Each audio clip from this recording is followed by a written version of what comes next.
Chapter 9. Phew, that was close. Jeannie tiptoed behind Logan on their way to the back door to investigate. She was actually thankful to the ghost for interrupting what was sure to be a mistake. Logan had been about to kiss her, and she was totally about to let him. And then what? Her imagination very helpfully filled in the "then what?" with a pornographic slideshow of ideas.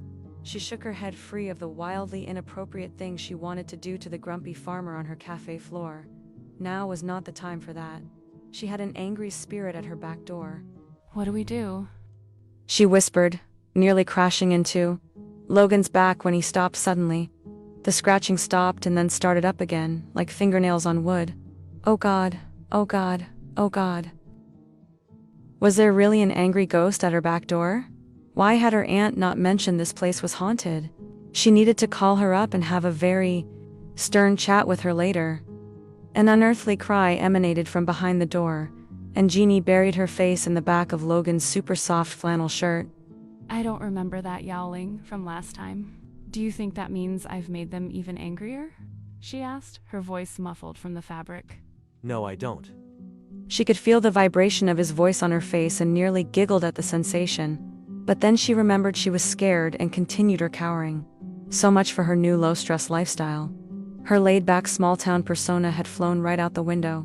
She'd be lucky if she didn't die of a heart attack right here, right now. Ugh, how embarrassing. She heard the sound of metal on metal as Logan undid the chain lock on the door. "Don't open it," she yelled into the very firm space between his shoulder blades. "We don't know what to do yet.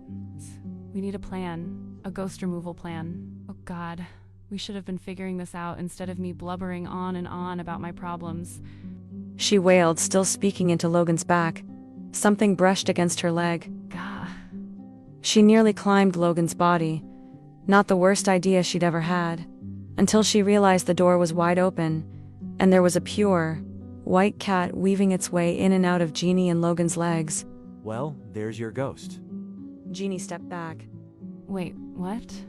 She stared at the cat and the cat stared back. It's a cat." Logan chuckled. It's a cat. Jeannie's face flushed hot, and she covered her eyes with her hands. "I am the world's biggest idiot." She groaned, unable to look at the man she'd lured in here to help her. Her ghost was just a freaking cat. She would have preferred if an angry ghost was here to steal her immortal soul. At least then she would be vindicated in her concern. "I'm so sorry I made you do this." She said from behind her hands. Jeannie. No, you don't need to be all nice about it. First, I almost take your head off. And then I force you to help me by taking me to that nutty town meeting, and then, oh God, and then I get the freaking mayor involved. Logan peeled her hands away from her face. Hey, stop that. Jeannie bit down on her bottom lip to prevent herself from more rambling. The only person that makes me do anything is my Nana, and that's only because she's put up with my crap since I was 5 years old. Got it? Jeannie nodded. "I feel so dumb. It's just a cat." Said Kat let out a plaintive cry at her feet. They both looked down and apparently realized at the same time that Logan was still holding her wrists. He dropped them like her hands were on fire and took a step back, nearly colliding with the wall behind him. We should probably get this guy something to eat. I've got cat food out in the truck. He was gone before Jeannie could ask why he kept cat food in his truck or what she should do with the cat in the meantime. She looked down at the scraggly white puffball. "You kinda made me look bad, you know?" The cat stared at her, its turquoise eyes wide. It was eerie in its intensity, like it could see into her soul. Maybe this cat was a ghost. Or maybe Jeannie needed to lay off the candy and get to bed before she completely lost her mind. "Shouldn't you blink more?" She asked her new ghost cat. More staring, and then the cat stood and rubbed itself against Jeannie's leg. Well, now what? Jeannie had never had a pet. Never had time for one. Growing up, she wasn't allowed to have pets with fur or hair or feathers on account of her mother's allergies. So, other than a few short-lived goldfish, Jeannie had never cared for another living thing in her entire life. Unless you counted Marvin, which maybe she should, although that turned out really badly in the end. She glanced back down at the cat, now suddenly convinced she'd end up killing the darn thing if Logan didn't reappear very soon with that food. And then the cat started purring, the gentle vibration echoing up Jeannie's leg. Well, that was kinda nice. She stooped down and gave the little beast a scratch between the ears, and the purring intensified. Does this mean we're friends now? It's certainly a good sign. Logan's amused voice told her from the doorway. Jeannie smiled up at him. We're getting to know each other. Logan gave her the nod that meant he'd heard and acknowledged her, but had nothing to add to the conversation, something she'd never personally experienced. She always had something to add. Maybe she should try more nodding instead. Logan made his way around her and the cat and rummaged in the drawers behind the counter. He found the can opener, and as soon as the can was open, Jeannie's new friend suddenly had zero interest in head scratches. The cat beelined to the dish of food Logan set on the floor. Hungry. No tags. Probably a stray. He said, leaning against the counter, arms across his wide chest. You keep cat food in your truck? Of course. Of course. Logan ran a hand down his beard, his gaze still on the cat. Never know when you might need it. Right. Jeannie said, biting down on a grin. This man was full of surprises. Do you have a lot of cats on your farm? A few barn cats. And Logan's mouth hitched up in the corner. 2 goats. An alpaca. And half a dozen chickens. but I thought you were a produce farm. They're rescues. They're not there to work. Well, except for the chickens. They lay an egg or two when they feel like it. Seriously? He rescued animals too? This guy was sure hiding a lot. Beskew that beard and scowl. It made her really question her instincts, considering she initially thought he was a serial killer. The cat finished eating, and Logan sank into a squat to pet it. He was still in his socked feet, with the sleeves of his flannel shirt rolled up. His hair was rumpled from laying down, and he spoke softly to the cat while he scratched between its ears. The whole scene was so domestic, so intimate. Jeannie had to look away. This was how it would be if he slept over. If they woke up together and came down for a cup of coffee before the day started. Jeannie wanted it so badly in that moment it took her breath away. The fantasy washed over her so quickly she forgot to stop it.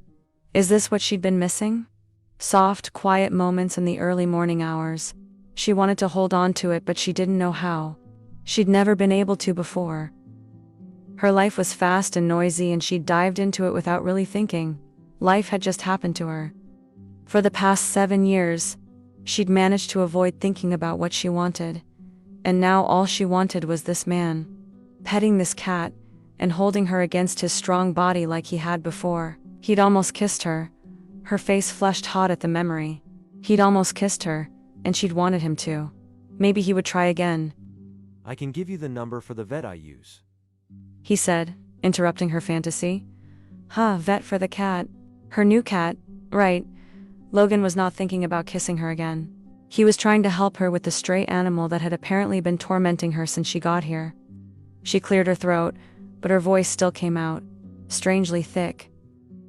That would be great, thanks. Logan stood to his full height and ran a hand through his messy hair. The cat stared up at him, clearly already missing his touch. Same cat, same. I guess that settles that.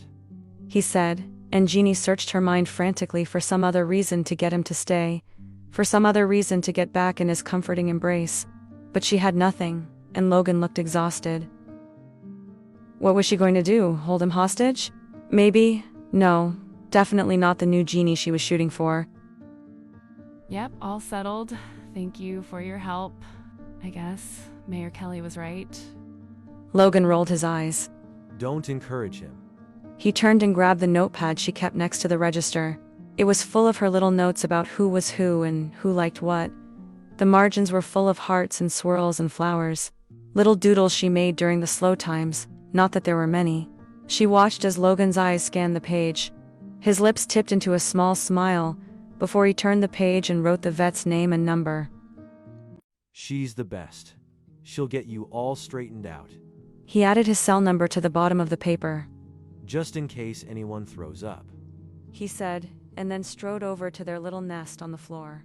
He tossed the pillows onto the nearest chair and knelt to put away the sleeping bags.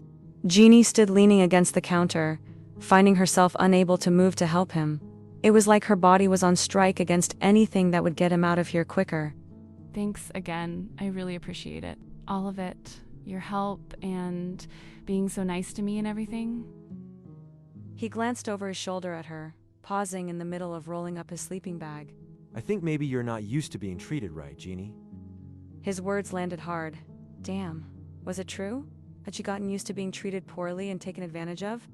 The nature of her job had been to make sure Marvin had everything he needed to do his job. But who made sure she had everything she needed? She hadn't had anyone to lean on in so long.